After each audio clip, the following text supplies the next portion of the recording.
Hi everyone, it's Jay. I wanted to do a quick video about dating, but more specifically about trying to keep an open mind when you're dating, but still having realistic expectations of what you're looking for and what you want.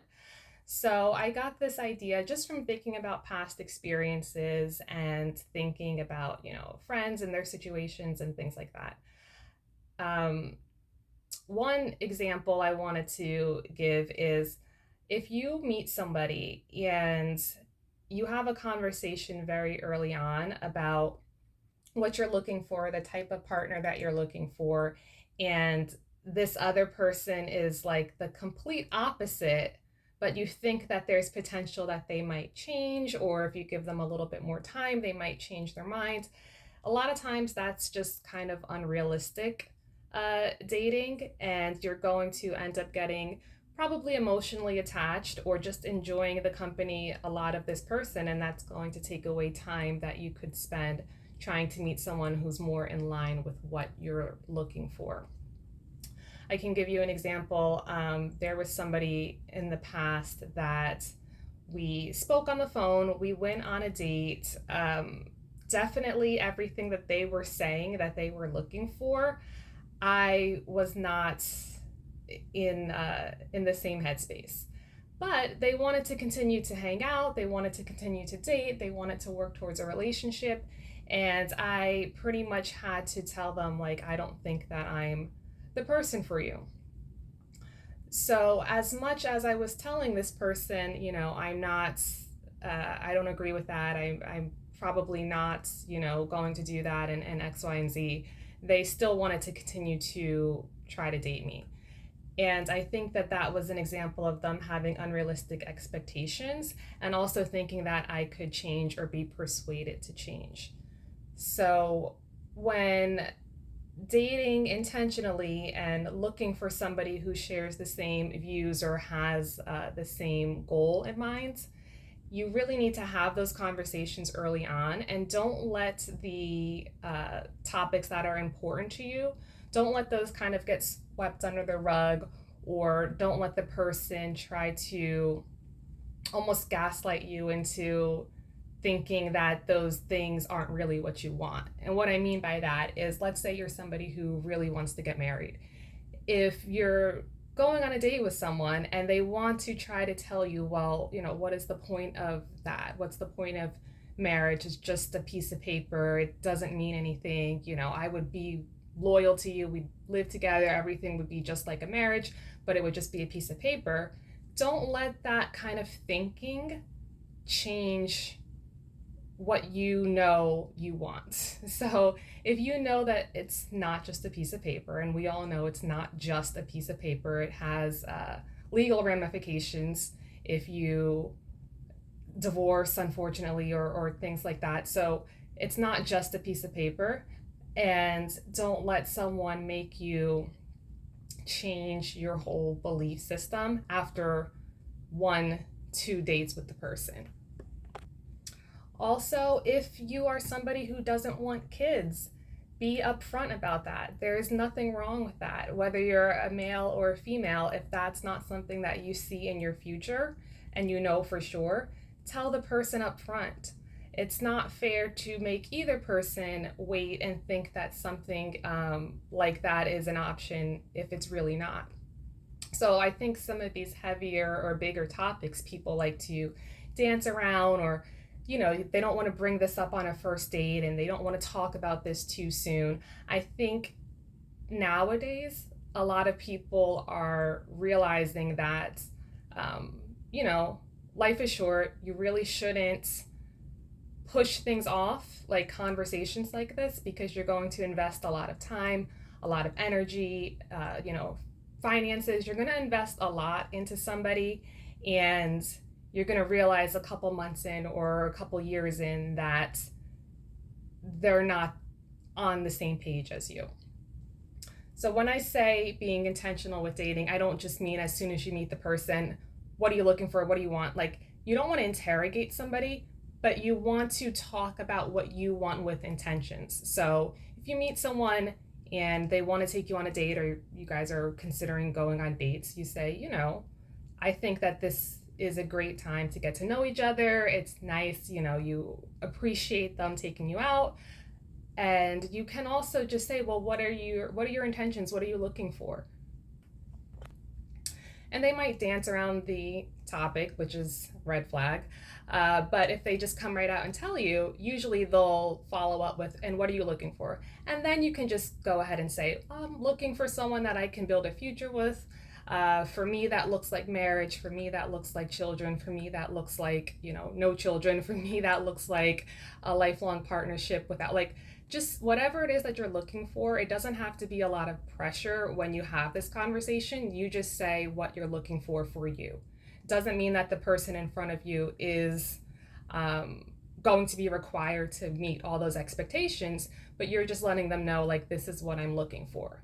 And the key word is looking. So it's not saying that I've found this and we're going to make this happen with each other. It's saying I'm looking for this. Also, if the person is on the same page as you and you guys are kind of aligned with what you're looking for, give them a chance. And what I mean by this is sometimes people will find somebody that's in line with what they're looking for. They're on the same page with everything. They're relatively or moderately attractive to you to the point where you want to continue seeing them, but then they might be having an off day. And try to understand the person. So an example of this is I have like stomach issues. So sometimes in the past, the person I was dating didn't really understand that. So I would have to cancel our plans, but it wasn't out of me not wanting to hang out with the person. It was out of me not feeling well. And sometimes that would last more than a day. So it was hard for them to understand because they would almost compare their situations when they're not feeling well. Saying things like, well, when I wasn't feeling well, I would still just go and hang out, or I would still do this, or I would still push myself. But you can't compare what you would do in that situation because that person is not in your situation. So they don't experience the symptoms the way that you're experiencing them, or the pain the way that you're experiencing it. So for them to kind of almost compare pains and compare how they would react, it's unfair and it's unrealistic because they're not you, they're not in your shoes, and they're not feeling the same things that you're feeling. So just kind of being able to understand the person and understand that they, as long as you feel that they're an honest person, that they're honestly telling you the truth, and take what they're saying seriously. Don't take it as, oh, this probably means this probably means that. Talk to the person. I will tell the person, directly, this is what I'm going through, this is what I'm experiencing. I'm not making this up. I'm here, in my bed, I'm not doing anything. Because I think sometimes people automatically will take one canceled plan as a sign without even trying to find out what the reason is for that, or without being understanding.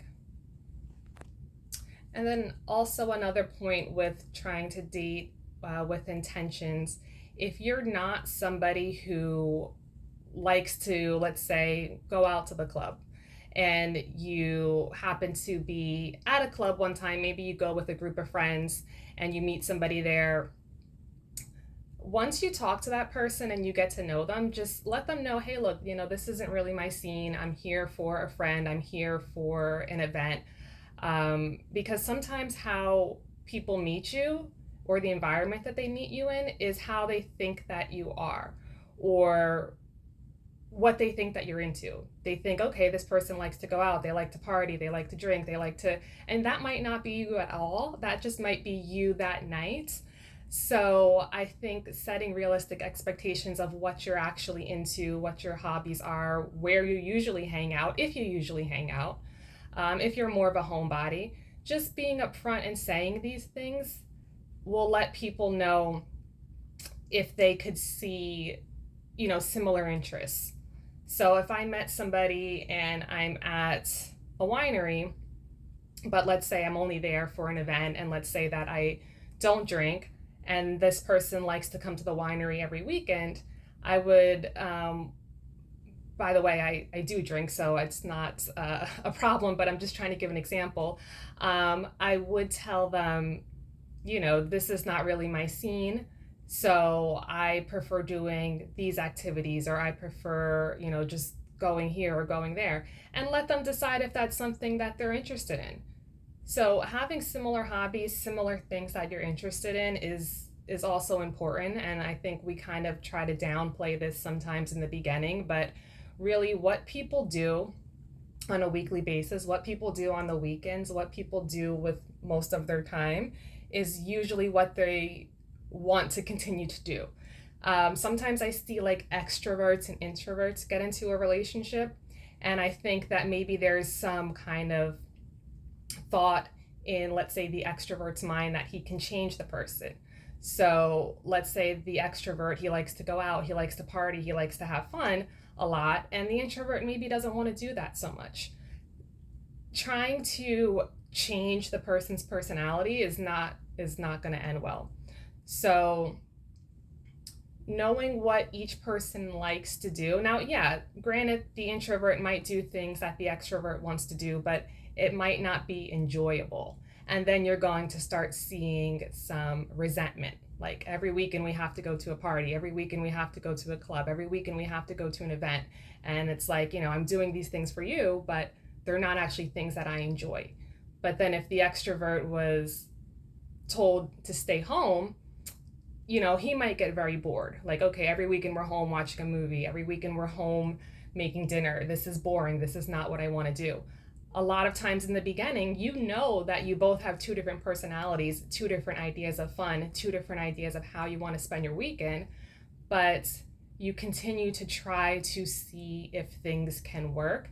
And a lot of times, there's just resentment. I'm not saying that these relationships don't work, but there's just a little bit of resentment and tension because of your different interests and your different activities and what you find fun. And the last point I will make when talking about realistic dating and expectations is having realistic ideas of timelines. So just because somebody maybe wants to get married, maybe both people want to get married, but maybe somebody wants to get married within the next 2-3 years. And for the other person, they're not thinking about marriage till the next 10-20 years. These are actually conversations that you should have once you do get on that topic of like, oh, I see a future with marriage, I see a future with this or that. Then you want to ask, what does that timeline look like? Because two people can have the same interests but be at different places in their lives and want those things ultimately, but at different points in time. So that is important as well when you're trying to date intentionally and set realistic expectations of each other, to have these conversations. And anybody, honestly, who can't have these conversations, or that gets uncomfortable about these conversations, or that tries to change the topic, is probably not the right match. If two people want the same things, they should be able to talk about it and express it.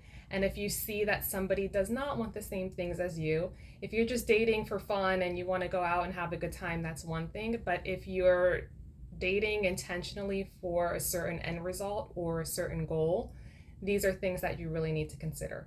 So those are just quick pointers, just quick little bit of advice. And hopefully everyone will find what they're looking for ultimately. I think that's what a lot of people are looking for, is to find somebody that they're compatible with and somebody that they can build or see a future with.